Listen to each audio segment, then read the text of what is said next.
Look at you. Do you really think someone like you fits into the culture of our company? The laughter that followed was cruel, mocking, the kind of laugh that crushes a human being's dignity. October 1985. Interview room at Meta Textiles, Manhattan. I was standing on the other side of the door when I heard Michael Hayes, the company's most decorated manager, 5 consecutive years of best performance, humiliating that man. Mr. Ramirez sat there in old clothes and dirty hands, begging for a janitor position, a desperate Mexican immigrant looking for any opportunity. But Michael Hayes didn't know one thing.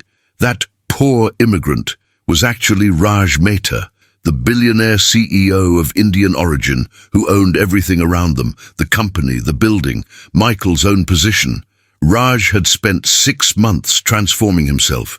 He traded his Indian accent for a Latino accent, darkened his skin, memorized an entire life story, all to discover a truth that perfect corporate reports were hiding. And what he heard in that room, the words, the laughter, the casual contempt, destroyed not just Michael Hayes' career, it destroyed everything Raj thought he knew about the company he had built. And when the truth came out 6 months later, no one, not Michael, not the other executives, not even I, was prepared for what would happen. I am the Billionaire Butler, and for 40 years I have served the wealthiest families in the United States. I have witnessed empires built on innovation and dynasties crumbled by arrogance. I have stood in rooms where decisions worth billions were made with a handshake, and I have seen the devastating human cost of those decisions on people who never entered those rooms. From the marble halls of Park Avenue penthouses to private islands in the Caribbean, I have been present for conversations that shaped industries and secrets that, if revealed, would destroy reputations carefully constructed over decades. These are stories you were never meant to hear, but ones that reveal the truth about power, privilege, and the price of looking the other way. Today, I must tell you about Raj Mehta, a brilliant CEO who built one of Manhattan's most successful textile empires, and how his decision to disguise himself as a poor immigrant in his own company uncovered a system of cruelty so profound it would force him to question everything he believed about success, loyalty, and his own legacy. What began as a 2-week experiment became 6 months of discoveries that would change not just his company, but an entire industry's approach to how it treats the invisible workers who make luxury possible. Stay with me, because what happened in those interview rooms and factory floors will forever change how you see leadership, immigration, and the true cost of the American dream. The story begins not in October 1985, but 3 months earlier, on a sweltering July afternoon in Raj Mehta's corner office overlooking Fifth Avenue. I was serving iced tea to the executive committee when the quarterly reports arrived, and they were, by every measurable standard, extraordinary. Meta Textiles had just posted record profits. Employee satisfaction surveys showed perfect scores. Worker retention was at an all-time high. Production efficiency had increased by 18%, while labor costs had mysteriously decreased by 12%. On paper, Raj Mehta's empire was functioning like a perfectly calibrated machine. But Raj possessed a quality I had observed in only the rarest leaders during my 4 decades of service. He had inherited more than just a textile business from his father, Arjun Mehta, who had arrived in New York from Mumbai in 1965 with $700 and a commitment to never forget where he came from. Raj had inherited his father's wisdom that perfect numbers often hide imperfect truths, and that the further you rise above the factory floor, the harder it becomes to see what's really happening there. That afternoon, as I watched him study those flawless reports with the focused skepticism of someone who understood that comfort breeds blindness, I sensed we were approaching a turning point. In my years serving his family, I had learned to recognize the particular silence that preceded Raj's most important decisions. It was the silence of a man preparing to do something that would either validate his deepest fears or prove them unfounded. But nothing could prepare either of us for what he would discover. The decision to go undercover came during our weekly private meeting in his study that evening. The executive committee had departed, satisfied with the quarterly numbers, and already planning how to spend their performance bonuses. But Raj had dismissed his driver, removed his Rolex, and sat in the leather chair his father had brought from India 30 years ago, looking more troubled than I had seen him in months. "Thomas," he said, using the name I had adopted when I first began serving wealthy families, though my real name had been left behind in another life. When numbers are too perfect, they're usually hiding something perfectly awful. I have learned through decades of service that the greatest leaders are those who fear what they cannot see more than what they can. While other CEOs trusted sanitized reports and filtered feedback, Raj understood that truth lives in the margins, in the spaces between official narratives and actual experience. But even his considerable insight could not penetrate the careful constructions that middle management had built to shield him from reality. "I need to see what's really happening on our factory floors and in our hiring processes," he continued, his voice carrying the weight of inherited responsibility. "Not through scheduled visits where everyone performs for the boss, not through surveys that people fill out knowing management reads them.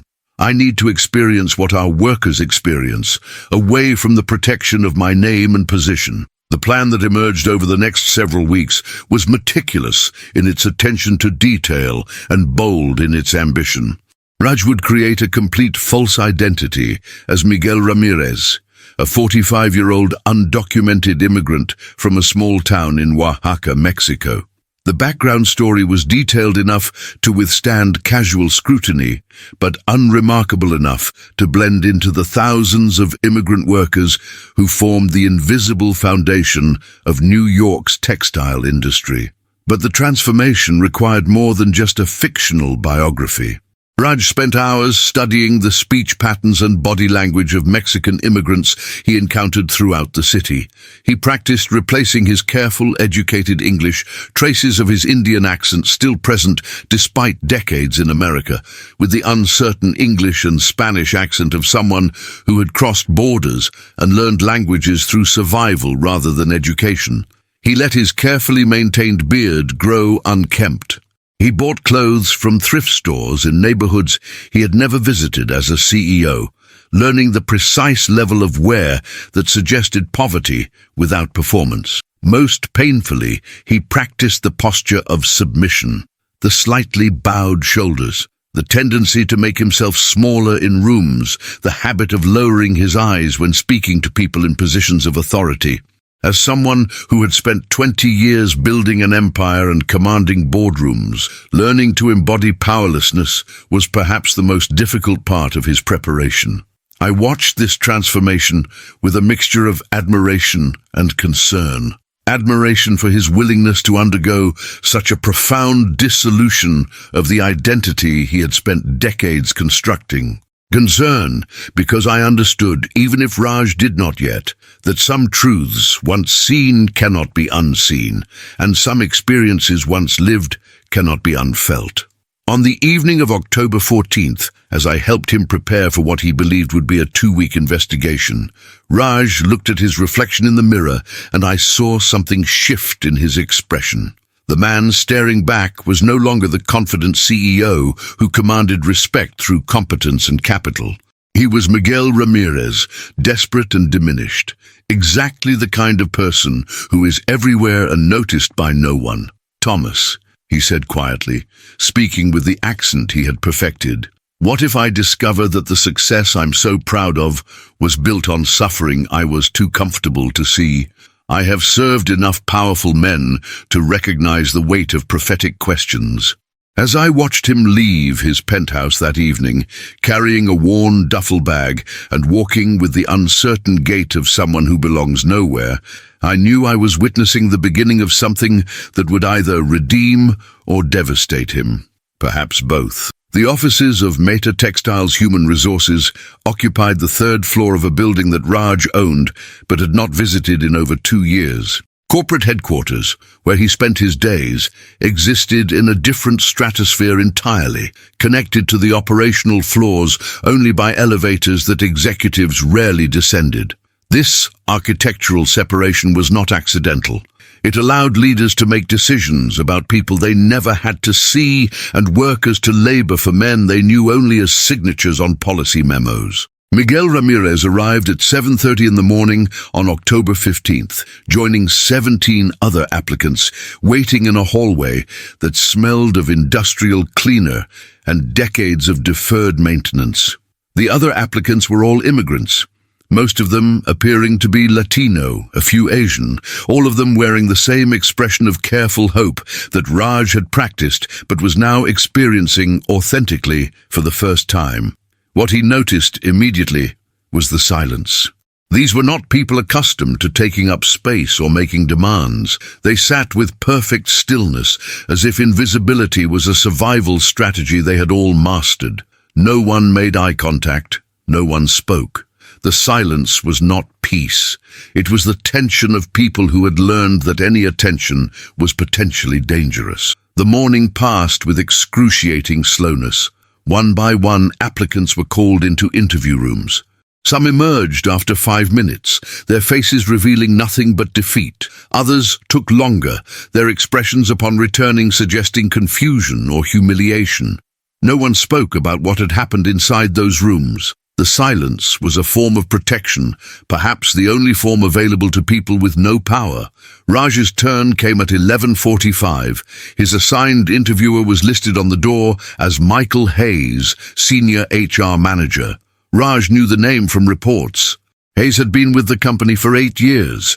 His performance metrics were exemplary. His efficiency at processing applications and keeping labor costs low had earned him 3 consecutive performance bonuses. Corporate headquarters considered him an invaluable asset. What those reports had not mentioned was the particular quality of cruelty that Hayes brought to his position of power over desperate people. The interview room was small and deliberately uncomfortable. A metal table, plastic chairs designed to discourage lingering, fluorescent lighting that flattened everything into harsh visibility. Hayes sat behind the table with the posture of someone who enjoyed the small kingdom his position afforded him. He was 35, dressed in a suit that was expensive by middle management standards, his hair styled with the confidence of someone who had never questioned his place in the world's hierarchy. He did not look up when Raj entered.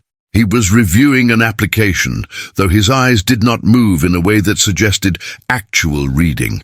This was performance, a deliberate demonstration that Raj's time had no value while Hayes's attention was precious.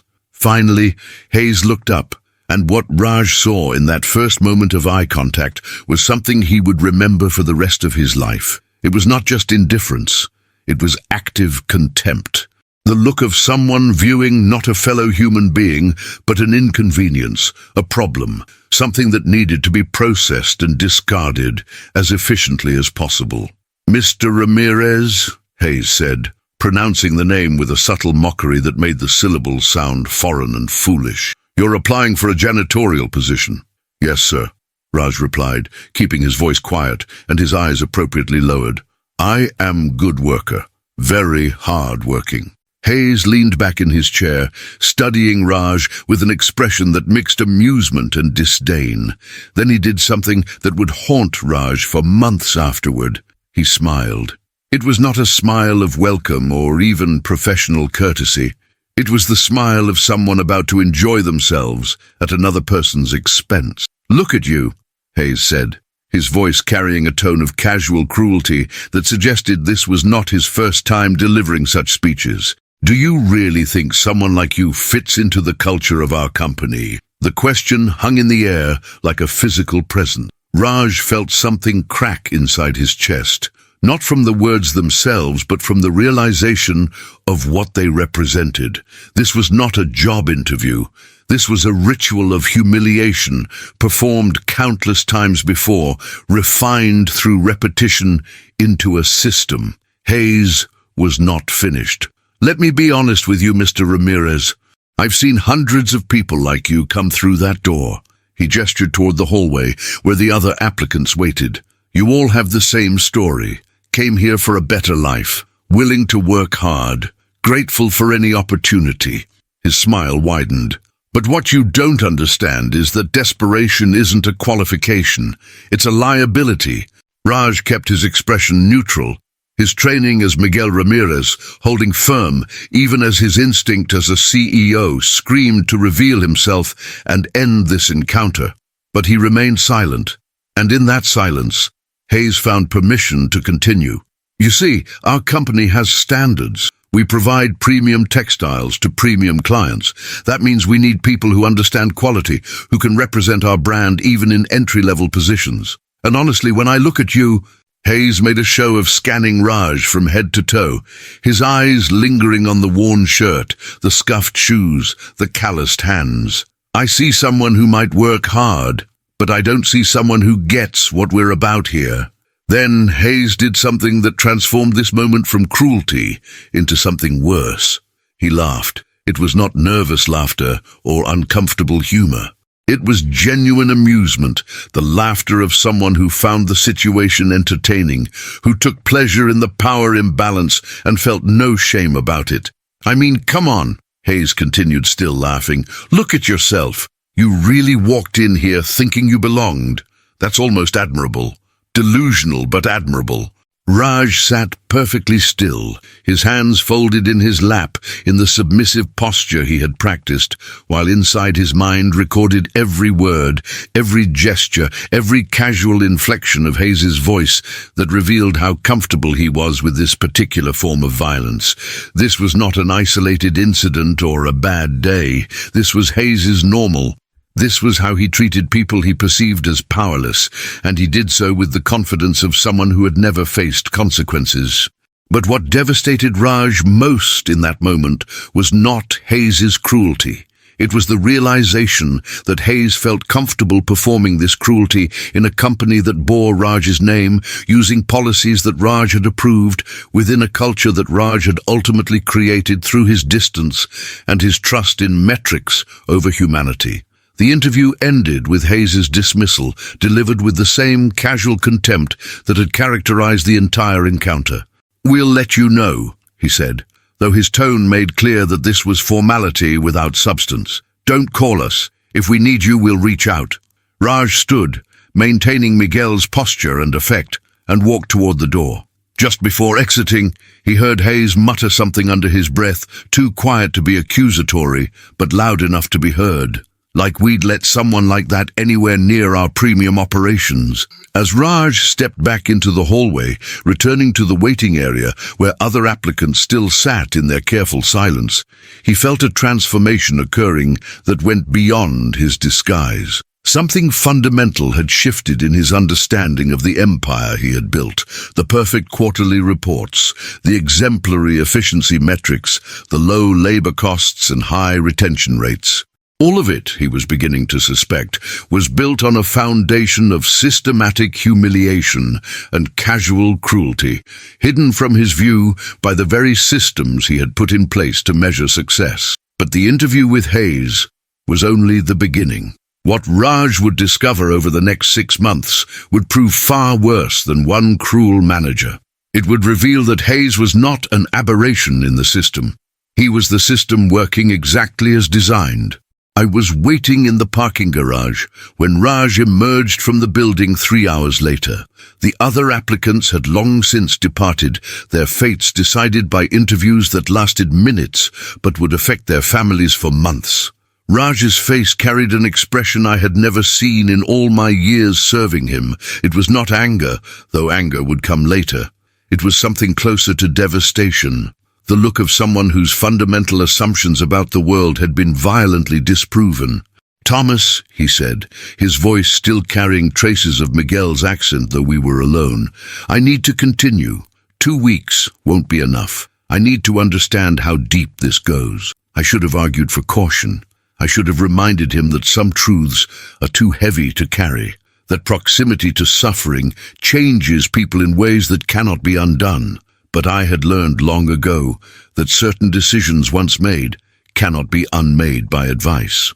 Raj had crossed a threshold in that interview room with Michael Hayes. He had felt what it was like to be seen as less than human by someone who represented his company, his values, his legacy. He could not unknow that feeling, and he would not rest until he understood how many others had felt it while working for him. Over the next week, Raj applied to several entry-level positions across different divisions of Meta Textiles. Each interview followed a similar pattern.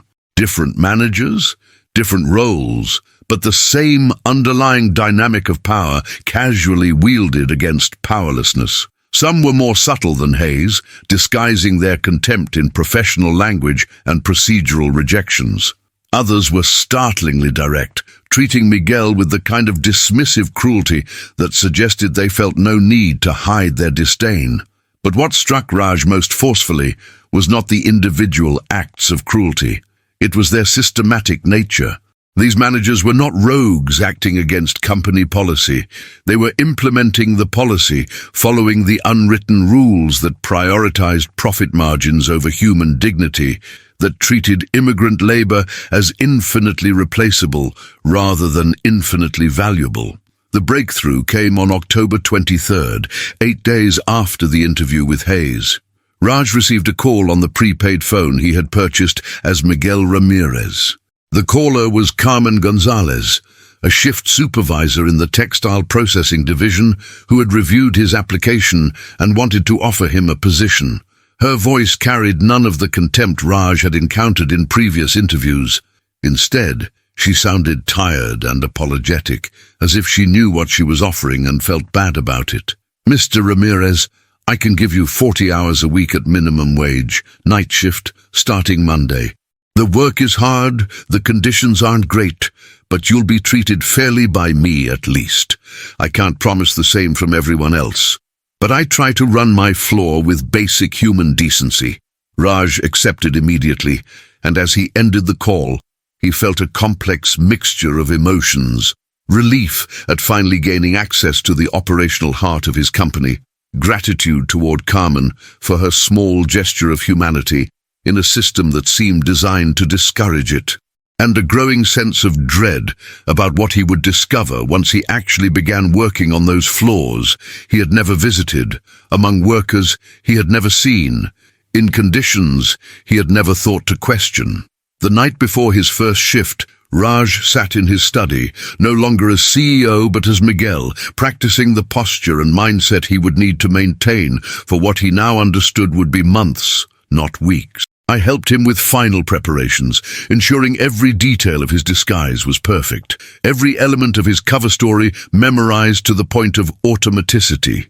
"Thomas," he said as I was leaving, "if I disappear into this role, if Miguel becomes too real and Raj starts to fade, I need you to remember who I was before I understood what my company really does to people, because I have a feeling that after I fully see what I've been blind to, I won't be the same person." In 4 decades of service, I had heard many wealthy men express concerns about their legacies, their reputations, their place in history. But this was different. Raj was not worried about how others would judge him. He was worried about how he would judge himself once he could no longer claim ignorance as an excuse. As I drove home that night through Manhattan streets that housed both extraordinary wealth and invisible poverty, often separated by nothing more than a service entrance or a different floor, I thought about what Raj was about to experience. He was choosing to descend from a position of ultimate power into a position of utter powerlessness, and he was doing so not as an observer but as a participant. He would not be touring the factory floors as a CEO.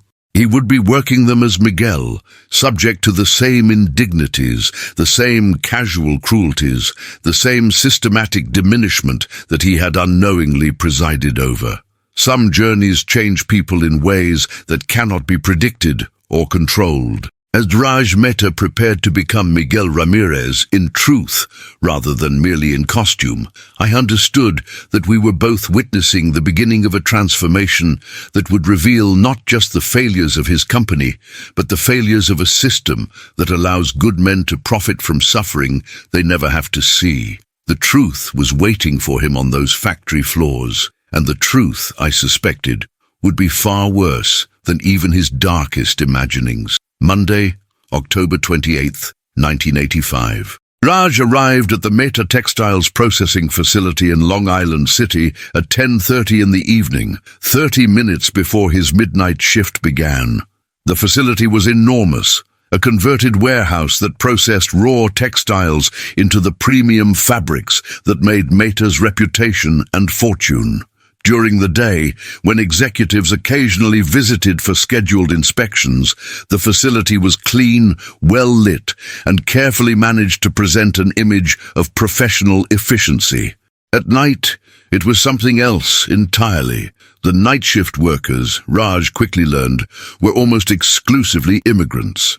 They entered through a side door that executives never used, in a part of the building that received none of the attention lavished on the areas that visitors might see. The locker room where workers changed into their uniforms was cramped and poorly ventilated, with lockers that didn't lock and fluorescent lights that flickered constantly, creating a disorienting strobe effect. Carmen Gonzalez met him at the entrance, and Raj immediately understood why she had been the one to hire him.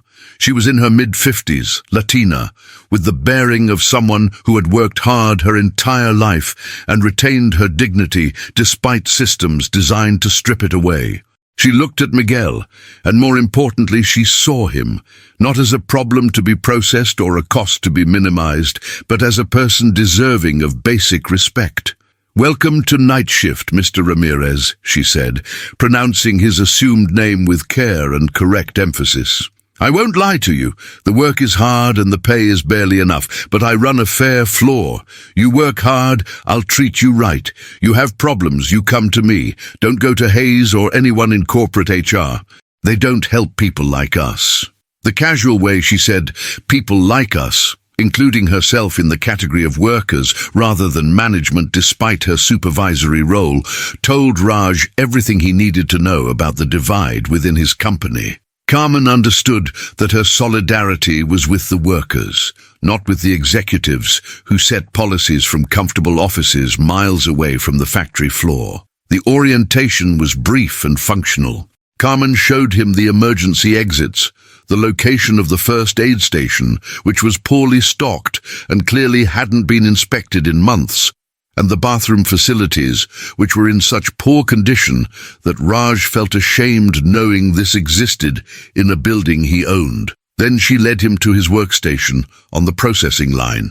The work itself was exactly what Carmen had described: hard, repetitive, physically demanding in ways that Raj, despite his regular workouts in expensive Manhattan gyms, was not prepared for.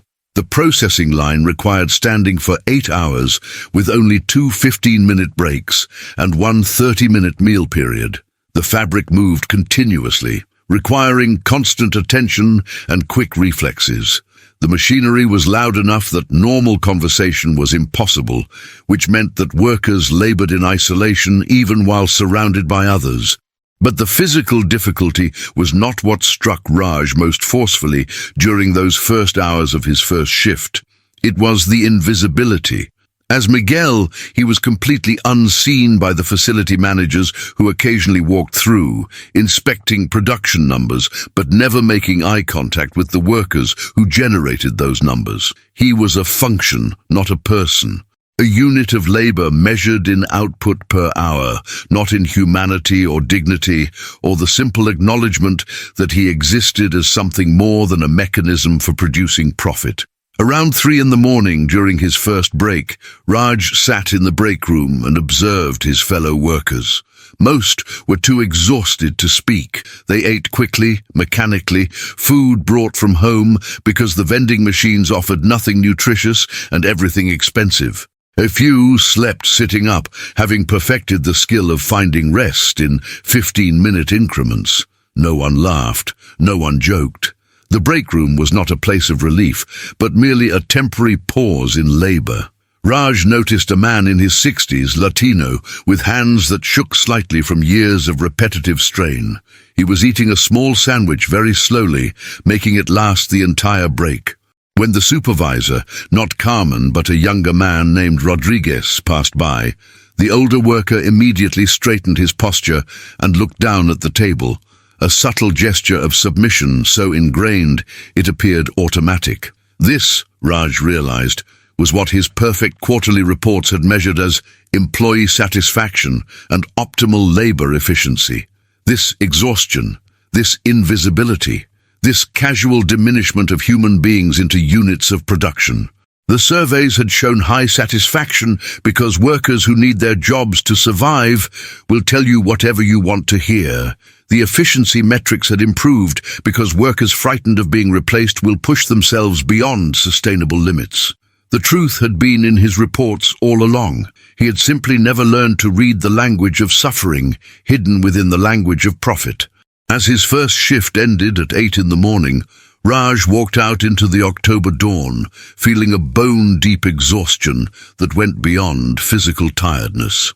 Miguel's body ached from 8 hours of repetitive labor, but Raj's mind ached from 8 hours of experiencing what it meant to be treated as if your humanity was irrelevant to the people who profited from your work. He had completed 1 shift.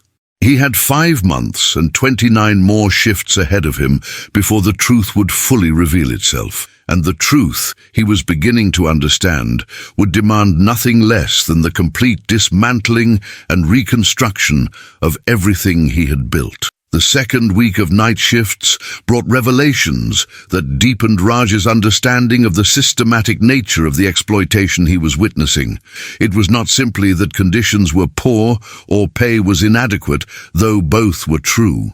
It was that the entire system was designed to extract maximum labor while providing minimum dignity, and to do so in ways that insulated executives from ever having to confront the human cost of their decisions. On his 5th shift, Raj witnessed his first workplace injury. A woman named Maria, who looked to be in her 40s but was probably younger, aged prematurely by years of hard labor, caught her hand in one of the processing machines when a mechanical guard that should have been replaced months ago failed to engage properly. The injury was not catastrophic, but it was painful and bled profusely, requiring immediate medical attention. What happened next revealed the machinery of casual cruelty that undergirded the entire operation. Rodriguez, the young supervisor who seemed to have learned Michael Hayes's approach to management, did not immediately stop the line or call for medical help. Instead, he argued with Maria about whether the injury had occurred due to equipment failure or worker negligence, as if the cause mattered more than the bleeding hand in front of him. Carmen intervened, overruling Rodriguez and personally driving Maria to the nearest emergency room. But what struck Raj most forcefully was Maria's reaction. She was not angry about the injury or demanding accountability. She was terrified that she would be blamed, terrified that she would lose her job, terrified that the cost of medical treatment, even with the company's insurance, would be more than she could afford. And her terror was justified. When she returned to work 3 days later, her hand bandaged but not fully healed because she could not afford to miss more shifts, Rodriguez pulled her aside for a performance review that was clearly designed to build a paper trail justifying her termination. Raj watched from a distance as Maria stood with her head bowed, accepting criticism for an injury that had been caused by the company's failure to maintain equipment properly, apologizing for circumstances beyond her control, desperate to keep a job that was destroying her body. This was not an aberration. This was policy. Raj began to pay closer attention to the interactions between management and workers, and what he observed formed a pattern of systematic dehumanization. Workers who requested schedule changes to accommodate family obligations were labeled unreliable. Workers who questioned safety conditions were marked as troublemakers. Workers who showed any sign of solidarity with each other, any suggestion that they might organize or advocate collectively for better conditions, were terminated for vague performance issues that existed only in management's interpretation. The genius of the system, Raj realized with growing horror, was that it had been designed to be defensible. Every termination was documented.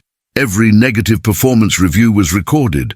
On paper, Meta Textiles followed every labor law and company policy, but the paper trail concealed a reality in which those laws and policies were weaponized against the very people they were supposed to protect. During his third week, Raj discovered another layer of the system when he overheard a conversation between Rodriguez and another supervisor named Mitchell.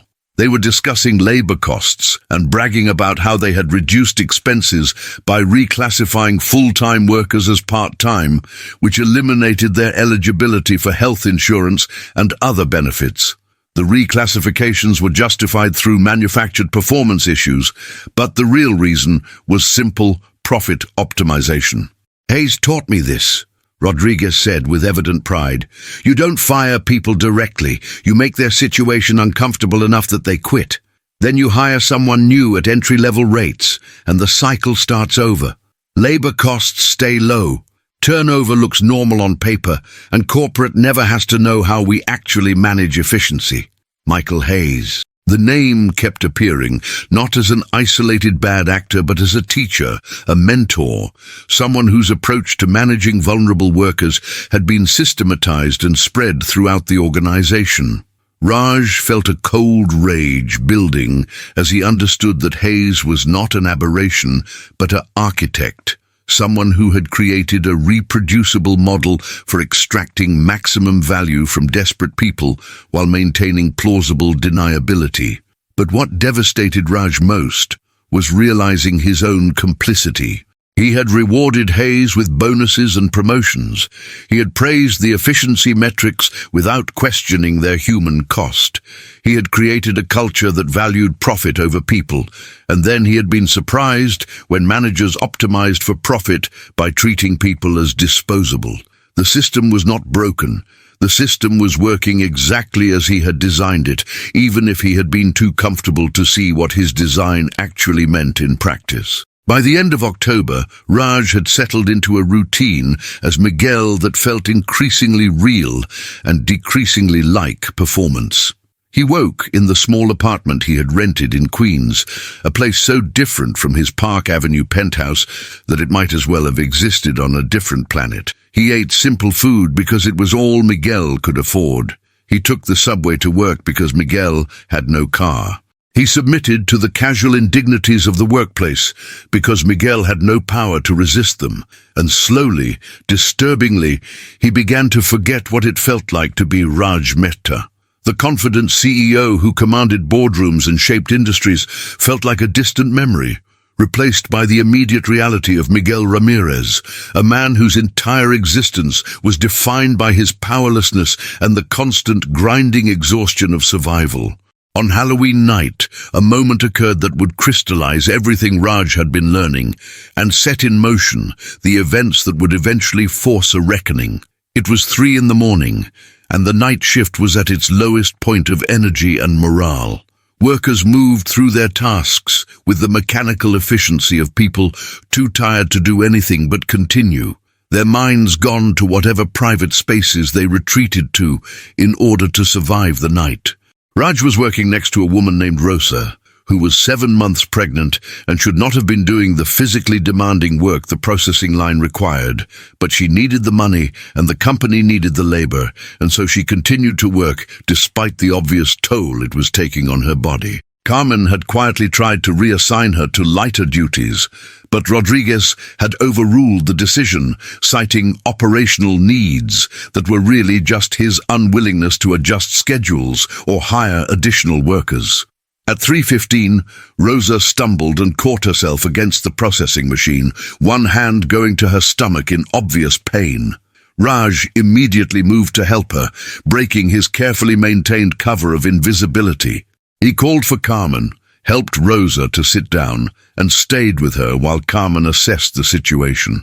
Rosa was having contractions. She needed immediate medical attention. But when Rodriguez arrived and understood what was happening, his first response was not concern for Rosa's well-being. It was anger about the disruption to the production line. "How long until she can get back to work?" he asked Carmen, not even directing the question to Rosa herself. "She needs to go to the hospital," Carmen replied, her voice tight with controlled fury. "She's having contractions at 7 months. This could be serious." "Well, we can't just stop the line because someone has a medical issue," Rodriguez said. "If she needs to leave, she leaves, but we need to fill her position immediately." Raj felt something crack inside Miguel's careful disguise.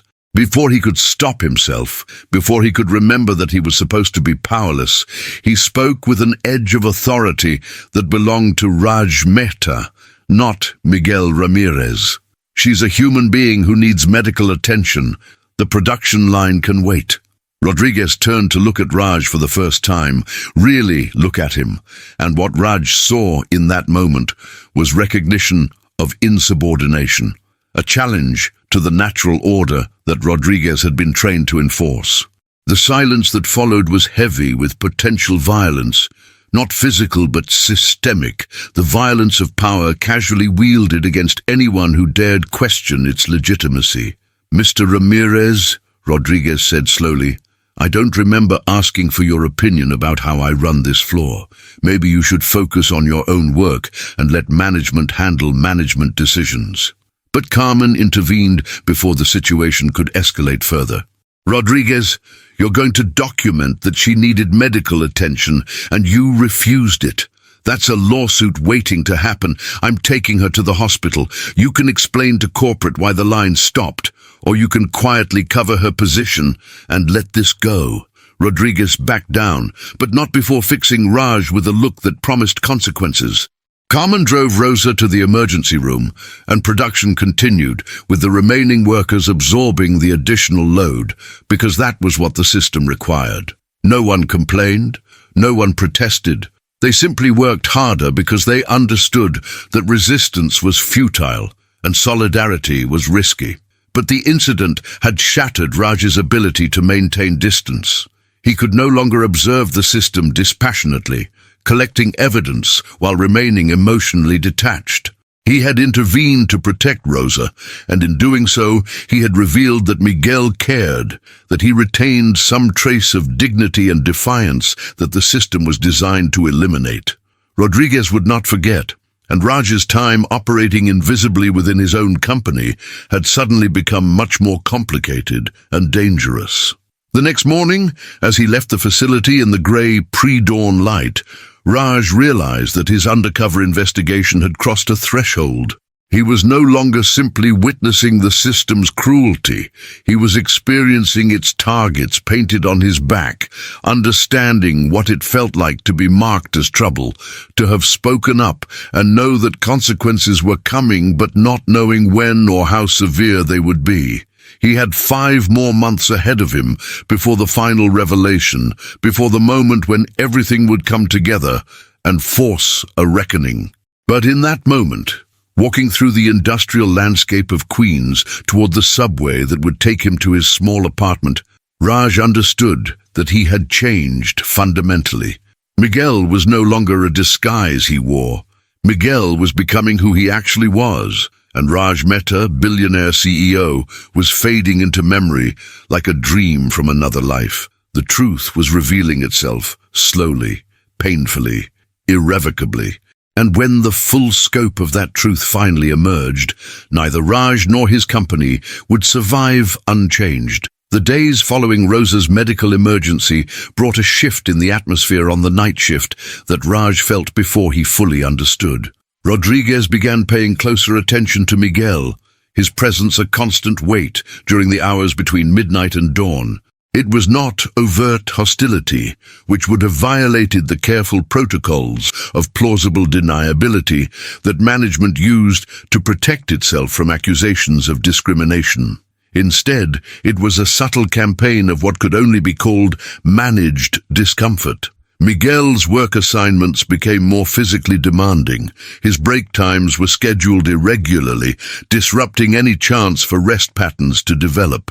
His time card was accidentally miscalculated twice, resulting in short paychecks that required filing complaints Miguel could not afford to pursue without revealing he did not actually need the money. These were not random inconveniences. They were deliberate strategies, refined through repetition, designed to make workers quit rather than be fired, maintaining the facade of voluntary turnover. Raj recognized the pattern because he had seen the results in his quarterly reports. High turnover had always been framed as a natural consequence of entry-level positions, not as evidence of systematic pressure. But experiencing the pressure from inside revealed its true nature. This was not people choosing to leave. This was people being pushed out through accumulated indignities, too small to fight individually but devastating in their totality. On November 7th, 3 weeks into his undercover operation, Raj witnessed something that would fundamentally alter his understanding of his company's operations. It began when he noticed a pattern in the worker bathroom during his break. Several workers, all men, all appearing to be immigrants from various Latin American countries, were gathering in hurried, whispered conversations that stopped immediately whenever anyone in a supervisor position entered. Raj initially assumed these were simply the normal social interactions of workers forming community in hostile conditions. But over several shifts, he observed that the conversations had a transactional quality. Money changed hands. Documents were examined briefly, then concealed. The interactions carried the tension of illegality, though what was being exchanged remained unclear. It was Carmen who finally explained it to him during a rare moment when they could speak privately. She had noticed his attention to the bathroom gatherings and correctly interpreted his confusion as ignorance rather than judgment. "They're buying documents, Miguel," she said quietly, using his assumed name even though they were alone. "Fake social security cards, forged immigration papers, identification that will pass casual inspection but won't survive actual scrutiny. The company knows, Rodriguez knows, they all know. But why would the company allow it?" Raj asked, genuinely confused about how this could exist in an operation he supposedly controlled. Carmen looked at him with an expression that mixed pity with resignation, as if she could not decide whether his ignorance was genuine or performed. "Because it's useful. Workers without real documentation can't complain about conditions. They can't report violations. They can't organize or demand better treatment. They're perfect employees from management's perspective. Desperate enough to accept anything, scared enough to never fight back." The revelation hit Raj with the force of physical impact. His company was not merely exploiting immigrant workers. It was deliberately creating conditions that encouraged undocumented immigration, then using that undocumented status as leverage to prevent any resistance or accountability. The system was not broken.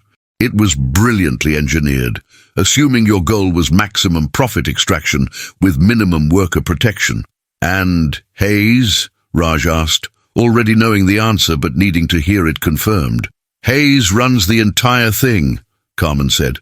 "He controls hiring, he manages the document networks, he ensures that anyone who might cause trouble for the system never makes it past the interview stage. That's why he's so valuable to corporate. He keeps labor costs low and worker complaints non-existent. From headquarters perspective, he's a model manager." Raj felt something close to nausea as he understood the full scope of what Carmen was describing. Michael Hayes was not a rogue actor. He was the linchpin of a systematic operation that used desperate people's vulnerability as a business model. And Raj had rewarded him for it year after year, because the metrics had looked good and he had never thought to question what those metrics actually measured. That night, working his shift with this new understanding, Raj began to see his factory floor differently. The workers around him were not simply employees choosing to work in difficult conditions. They were people trapped in a system designed to eliminate their choices, to make them dependent on jobs that destroyed their bodies and spirits while providing barely enough to survive.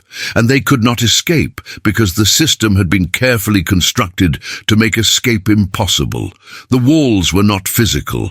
They were bureaucratic, economic, psychological. They were the threat of deportation, the impossibility of finding other work without documents, the knowledge that complaining meant termination, and termination meant poverty for families who had no safety net. The system worked because it made resistance seem futile and submission seem like the only rational choice. But systems, Raj was beginning to understand, work only as long as people believe they are inevitable.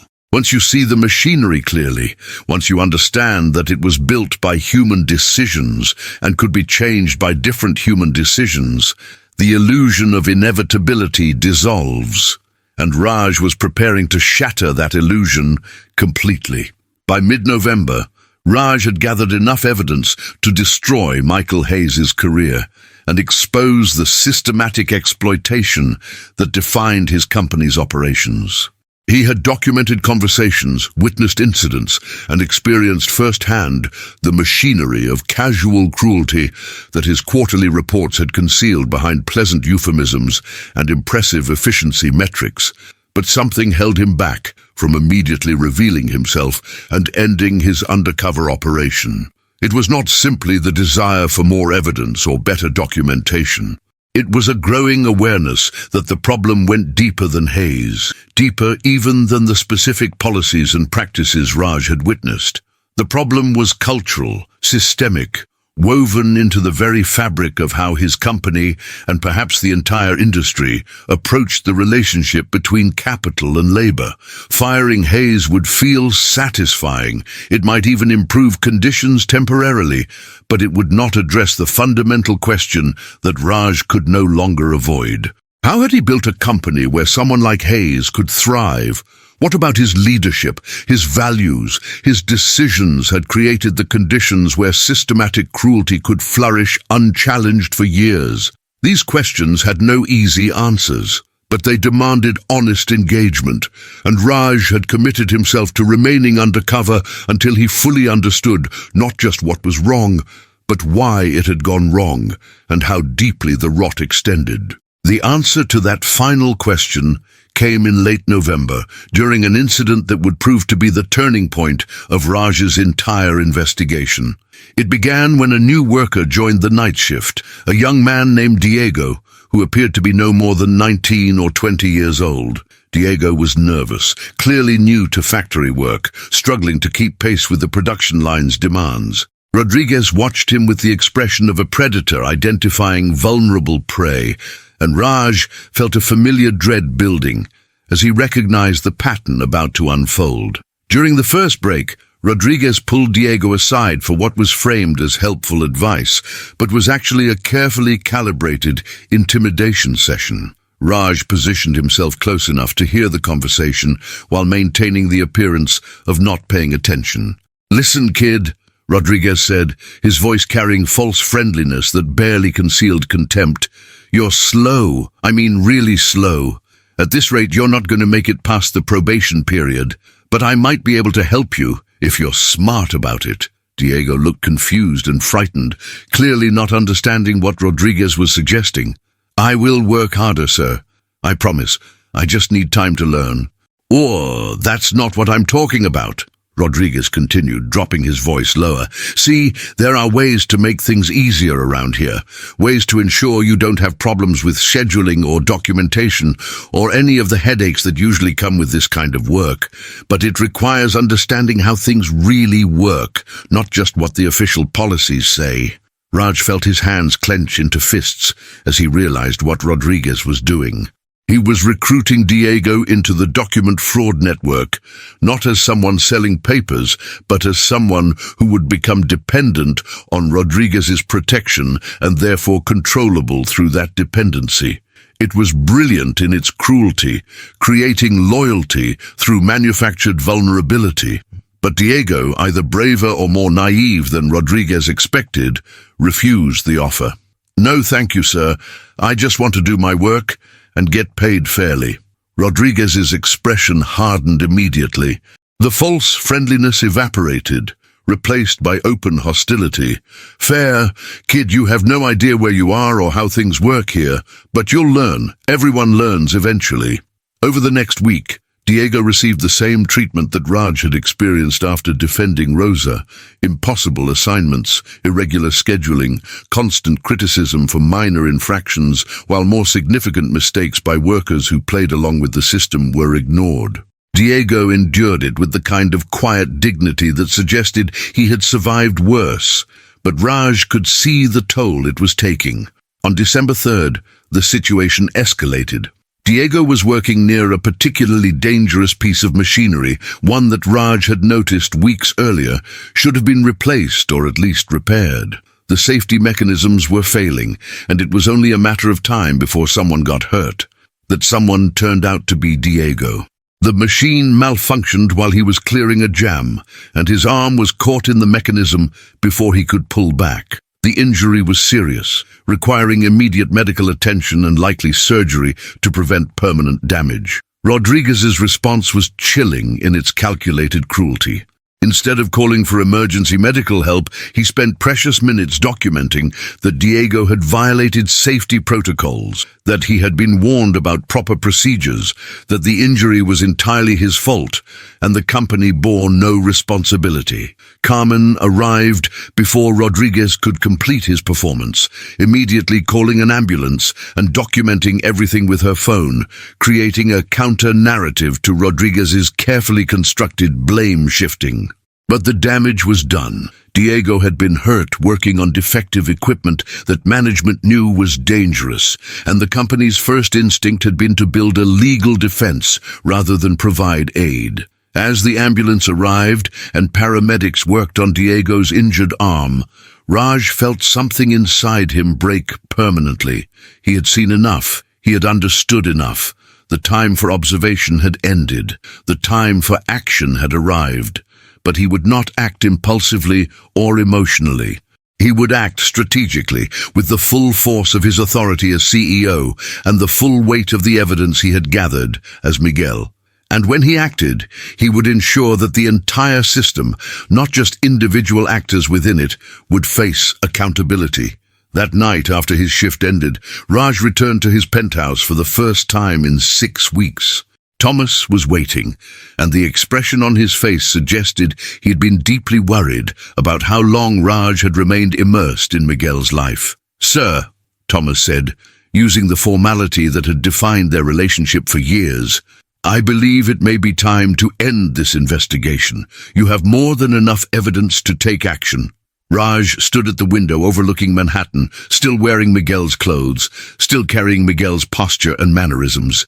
When he spoke, his voice carried traces of the accent he had perfected, the linguistic markers of powerlessness so ingrained they had become reflexive. "I'm going back tomorrow night," he said, "but not as Miguel, as Raj.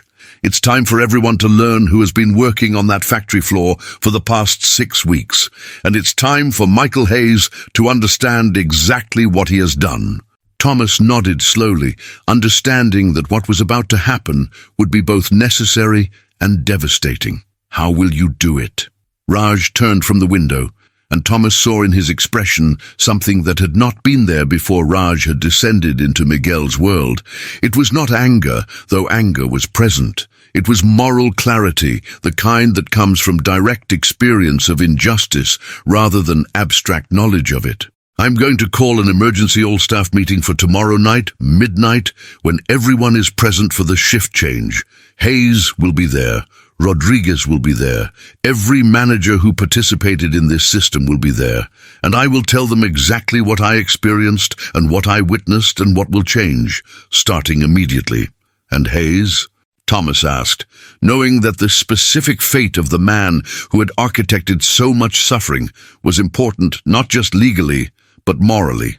"Hayes will have the opportunity to explain himself," Raj said, "in front of everyone he managed, everyone he exploited, everyone he treated as less than human. And then he will be terminated publicly and permanently, with full documentation of his actions provided to federal investigators." The plan was clear.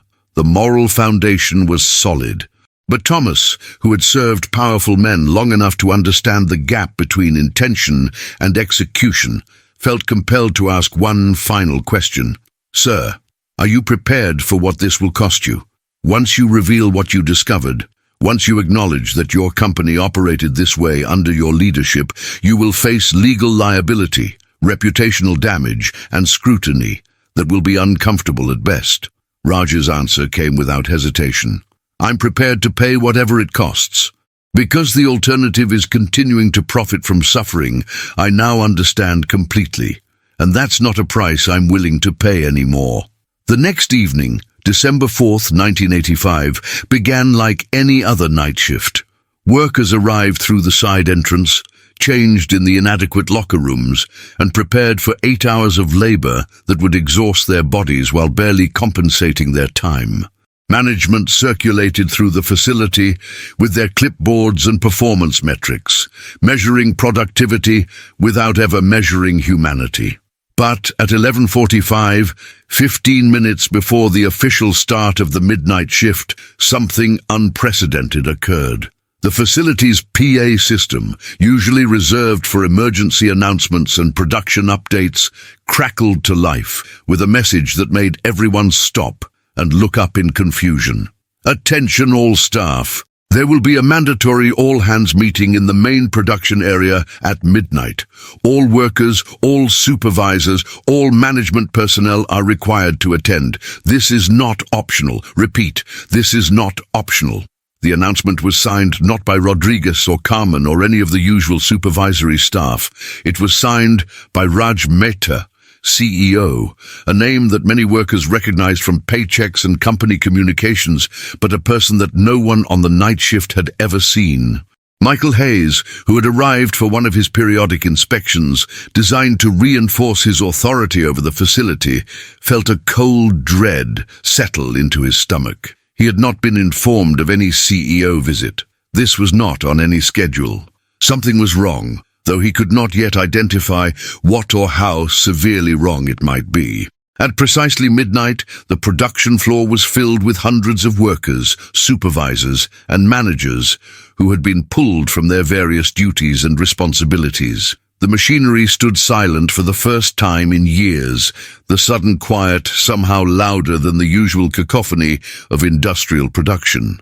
Raj Mehta walked onto the floor through the main entrance, not the side door that workers used, flanked by Thomas and by the company's head of legal affairs and head of human resources.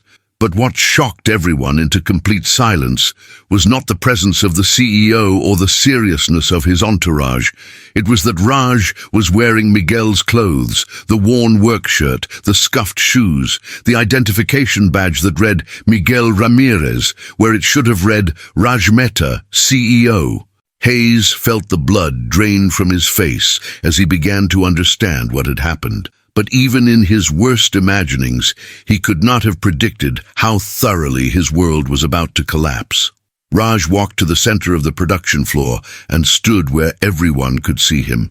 When he spoke, his voice carried both the authority of a CEO and the hard-won knowledge of someone who had experienced powerlessness directly. "My name is Raj Mehta. I own this company. And for the past 6 weeks, I have been working the night shift on this floor as Miguel Ramirez, experiencing everything you experience, seeing everything you see, and learning truths that my position as CEO had insulated me from knowing." The silence that followed was absolute. Workers stared in disbelief. Supervisors looked at each other in panic. And Michael Hayes, standing near the back of the crowd, began to calculate whether he could leave before the consequences of his actions caught up with him. But Raj was not finished. He spoke for 20 minutes, detailing everything he had witnessed and experienced. The systematic discrimination in hiring, the deliberate use of immigration status as leverage against workers, the manipulation of classifications to deny benefits, the unsafe equipment and inadequate facilities, the culture of fear and silence that prevented anyone from reporting violations, And he named names. He identified specific managers who had participated in specific incidents. He detailed Michael Hayes' role not as an isolated bad actor, but as the architect of a system designed to extract maximum labor while providing minimum dignity. When Raj finished his accounting of the company's failures, he turned to face Hayes directly, and in that moment, everyone in the facility understood that they were witnessing not just a corporate announcement, but a reckoning. "Michael Hayes," Raj said, his voice carrying across the silent factory floor.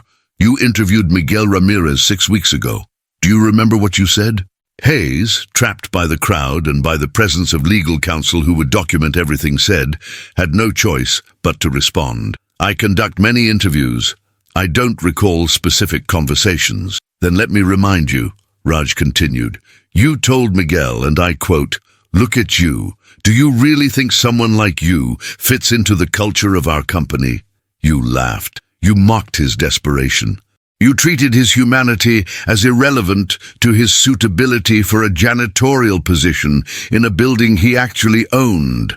The workers who had experienced similar treatment from Hayes began to murmur, a sound that grew from whisper to voice as people realized they were finally being heard, finally being believed, finally having their experiences validated by someone with power to act.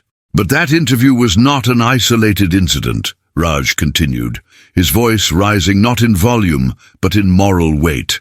"It was representative of a system you built, a culture you fostered, an approach to management you taught to others. You turned desperate people's vulnerability into a profit center. You used immigration status as a weapon. You created conditions where workers were terrified to report injuries, demand fair treatment, or even use the bathroom without fear." Hayes tried to respond, to defend himself, to shift blame to corporate policies or industry standards or anything that might distribute responsibility away from his personal actions. But Raj cut him off with a gesture. "I'm not interested in your explanations or your justifications. I'm interested in making sure everyone here understands exactly what you did and what it cost. Rosa, the pregnant woman you forced to keep working despite medical risks. She lost her baby 2 weeks ago. The stress, the physical demands, the fear of losing her job if she sought proper medical care, it all contributed to a miscarriage that might have been prevented if you had treated her like a human being instead of a unit of production." The crowd's murmur became something closer to anger, a collective sound of people who had suffered silently, discovering they were not alone, that their experiences were not isolated incidents, but evidence of systematic abuse. Maria, whose hand was injured on defective equipment you knew needed repair, she can no longer work in textile processing. Her hand will never fully recover. She lost her job, her income, and her ability to do the work she had done for 12 years because you prioritized production schedules over equipment maintenance. Hayes' face had gone from pale to red, from shock to anger, as he realized that Raj was not simply firing him, but destroying his reputation completely and publicly. He tried to leave, to escape the judgment happening in real time, but security personnel had quietly blocked the exits. There would be no escape.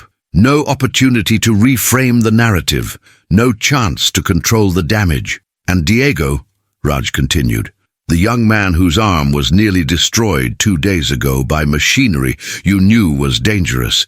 He will require multiple surgeries and months of physical therapy.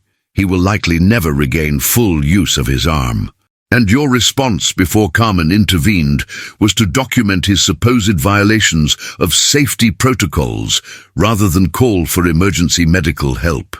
Raj paused, letting the weight of these specific harms, these real people whose lives had been damaged by Hayes' systematic cruelty, settle into the consciousness of everyone present. "Michael Hayes, you are terminated from this company effective immediately.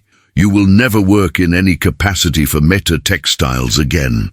Your actions will be documented in full and provided to federal investigators, the Department of Labor, immigration authorities, and any other agency with jurisdiction over your crimes, because what you did was not bad management. It was criminal. The silence that followed was different from the silence that had preceded it. It was the silence of people processing a complete inversion of power dynamics, watching someone who had seemed untouchable face consequences, seeing justice enacted in real time rather than promised abstractly. But Raj was not finished.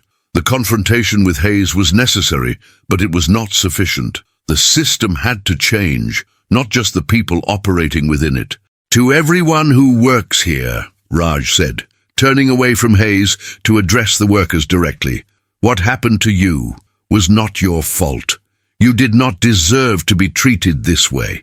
The conditions you endured, the indignities you suffered, the fear you lived with, none of it was necessary or inevitable. It was chosen. It was created by human decisions, my decisions ultimately, because I built a system that measured profit without measuring suffering." He detailed the immediate changes that would begin the next day. All workers would receive back pay for any wages improperly withheld or miscalculated. Anyone reclassified from full-time to part-time without cause would be restored to full-time status, with benefits retroactively applied. The facility would be completely renovated to meet not just minimum legal standards, but actually humane working conditions. The equipment would be replaced. The break rooms would be rebuilt. The bathrooms would be made adequate. But more than facilities and pay, Raj continued, the culture changes now. Every supervisor, every manager, everyone in a position of authority over workers, you will be retrained on what it means to manage with dignity. You will learn that efficiency metrics matter less than human well-being. You will understand that your job is not to extract maximum productivity, but to create conditions where people can work without fear, without humiliation, without having to choose between dignity and survival. Carmen, standing among the supervisors, felt tears streaming down her face as she realized that her years of trying to maintain basic human decency in a system designed to eliminate it had not been futile. Someone had seen. Someone had understood. Someone with power to change things was actually going to change them. "And to those of you who participated in this system," Raj said, his voice hardening as he addressed the supervisors who had followed Hayes's model, "you have a choice.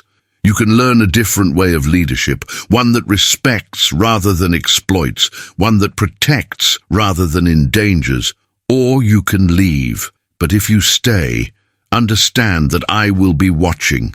Not from a distance, not through quarterly reports, but directly and personally, because I now understand that the most important metric of any company's success is not its profits, but how it treats the people who have the least power to demand better treatment." The meeting ended not with applause or celebration, but with the quiet, stunned processing of people who had witnessed something unprecedented. Workers returned to their stations, but the machinery of the factory floor had been fundamentally altered, even though the physical equipment remained the same. Fear had been replaced by possibility. Silence had been replaced by the beginning of voice.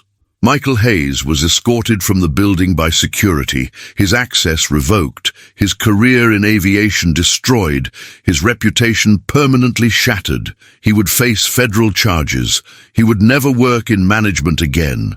And his legacy would be not the efficiency metrics he was so proud of, but the human cost of those metrics made visible and undeniable.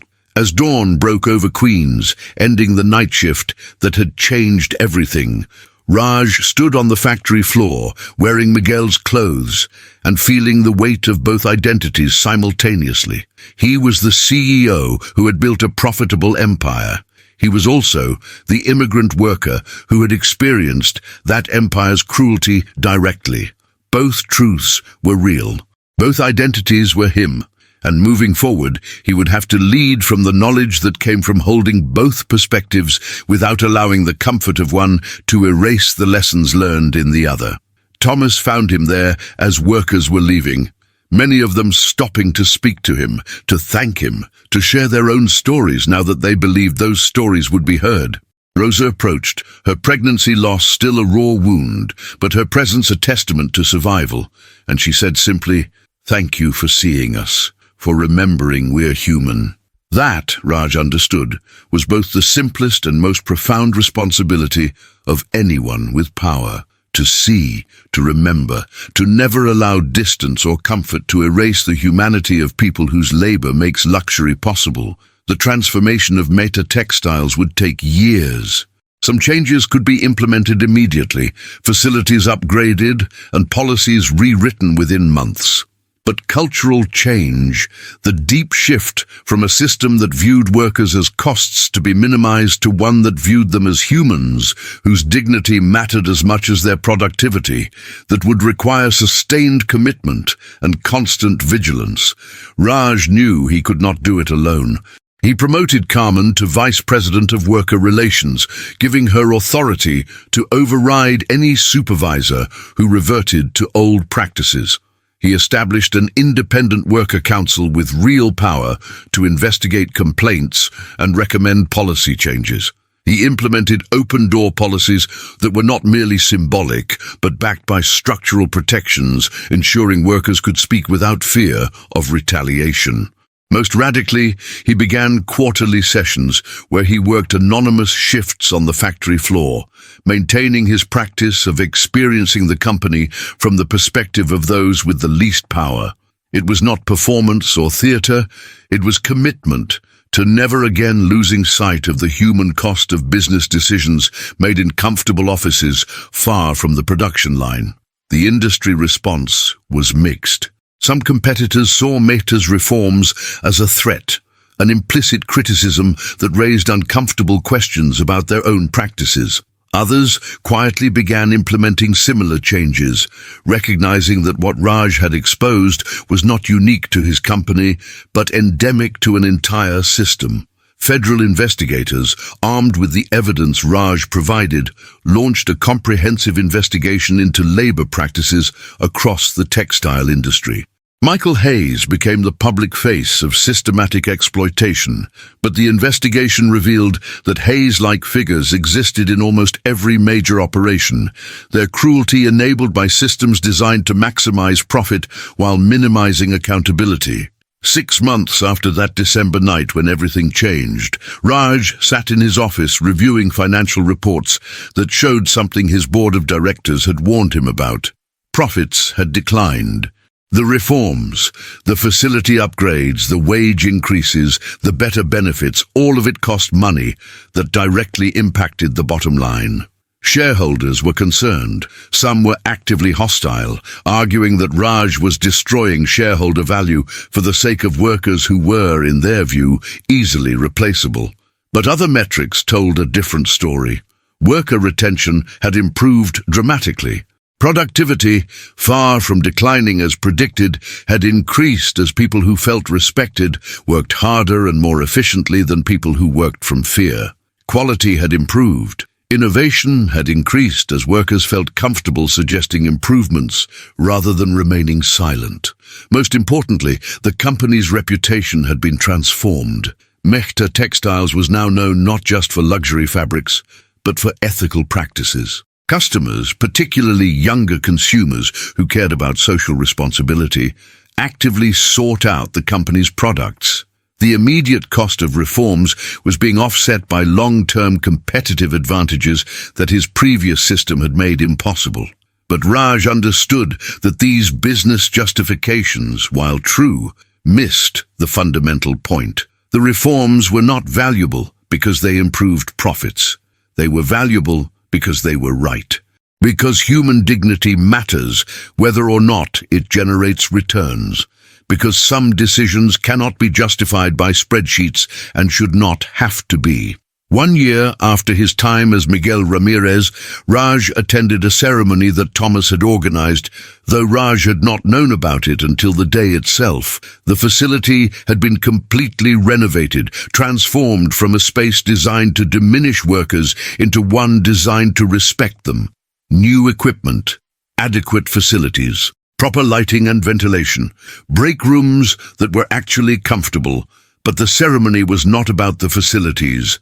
It was about the people. Rosa, who had lost her baby but survived the trauma with support from the company's new mental health benefits, spoke about what it meant to work without fear. Diego, whose arm had largely recovered thanks to surgeries fully covered by improved insurance, demonstrated his restored mobility and talked about planning to return to school, something the company was now supporting financially. Maria, whose hand injury had ended her textile career, was present as the company's new safety coordinator, using her experience to prevent others from suffering similar fates. And Carmen, from her new position as vice president, spoke about the transformation she had witnessed, from a system that demanded silence to one that encouraged voice. When it was Raj's turn to speak, he did not give a typical CEO speech about company values or strategic vision. Instead, he told the truth about his own transformation, about what he had learned working as Miguel, about the ways he had been complicit in suffering he never had to witness until he chose to witness it. "I cannot undo the past," he said. "I cannot restore the years people spent working in conditions that should never have existed. I cannot erase the injuries, the fear, the humiliation that defined this workplace before I finally had the courage to see it clearly. But I can commit to a different future, one where the question is not, how much can we extract from workers before they break, but how can we create conditions where people can flourish?" He spoke about the broader implications, about how his company's transformation was part of a larger reckoning happening across industries, as people began demanding that businesses serve not just shareholders, but all stakeholders, including and especially the workers whose labor made everything possible. "The American dream," Raj concluded, "should not require people to sacrifice their dignity, their health, or their humanity. It should not be built on the suffering of immigrants and workers who have no power to demand better. And when we discover that our success has been built on that kind of foundation, we have a choice. We can defend the system because it benefits us, or we can dismantle it and build something better." The choice Raj had made was clear. The cost had been significant. But as he looked at the faces of people who no longer had to fear their workplace, who no longer had to choose between dignity and survival, who no longer had to remain invisible in order to remain employed, he understood that some prices are worth paying and some transformations are worth every dollar they cost. As the ceremony ended and people returned to their shifts, now working in conditions that respected rather than diminished them, Raj stood with Thomas on the factory floor and reflected on everything that had changed in the past year. "Thomas," he said, "do you remember when I told you that I was afraid that understanding the truth would change me fundamentally?" "I remember," Thomas replied. "I was right. I'm not the same person who began this investigation. Miguel changed me in ways I'm still discovering, but what I didn't understand then was that change was exactly what I needed. What the company needed, what the system needed." Thomas nodded, understanding in the way that only someone who has witnessed transformation from its beginning can understand. "And what will you do now?" Raj looked around the factory floor, at the workers operating in decent conditions, at the supervisors managing with respect rather than fear, at the systems designed to elevate rather than diminish. "I'm going to keep doing what Miguel taught me to do. I'm going to keep seeing, I'm going to keep remembering, and I'm going to keep making decisions from the knowledge that the people least visible in our systems are often the most important to get right." The story of Raj Mehta and Miguel Ramirez became, over time, a case study in business schools and ethics courses. Some celebrated it as an example of moral courage and transformative leadership. Others criticized it as inefficient sentimentality that sacrificed profit for the sake of workers who would have worked under worse conditions if necessary. But for those who had lived through the transformation, for the workers who no longer had to fear their workplace, and the families whose lives improved when dignity returned to labor, the story was simpler. It was about someone with power choosing to see rather than ignore, to act rather than defer, to change rather than defend a system that benefited him at the cost of others' suffering. And it was about the truth that privilege often obscures, but experience reveals, that our humanity is bound up in how we treat people who have no power to demand better treatment, and that the measure of any society, any company, any individual is not how much they accumulate, but how well they care for those who have the least. As I complete this account in my study, now serving Raj in his continued work to reform not just his own company, but to advocate for broader systemic changes across industries, I'm reminded of a conversation we had months after his time as Miguel ended. "Thomas," he asked me, "if you could go back and prevent me from ever conducting this investigation, knowing everything it cost and everything it revealed, would you?" I did not hesitate in my response. "No, sir, because ignorance, no matter how comfortable, is a form of complicity. And you chose knowledge, even knowing it would be painful. That choice, more than any business success, defines who you are." Raj nodded, accepting the weight of what he had learned and the responsibility it created. "Then I made the right choice, even if it was the hard one. The hardest choices often are the right ones. That is perhaps the fundamental lesson of this story. That moral clarity requires proximity to suffering, not distance from it. That leadership means listening to the people furthest from power, not just the people closest to it. And that true wealth is measured not in what we accumulate for ourselves, but in what we do to lift others when we have the power to make their lives better. If this story has moved you, I need to ask you something.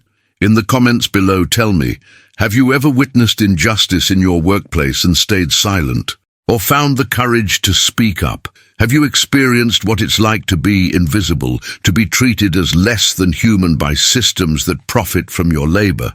Your story matters. Share it with us. And if you know someone who needs to hear this story, someone who's struggling with whether to speak up about injustice they're witnessing, someone who needs to be reminded that one person with courage can change entire systems, share this video with them.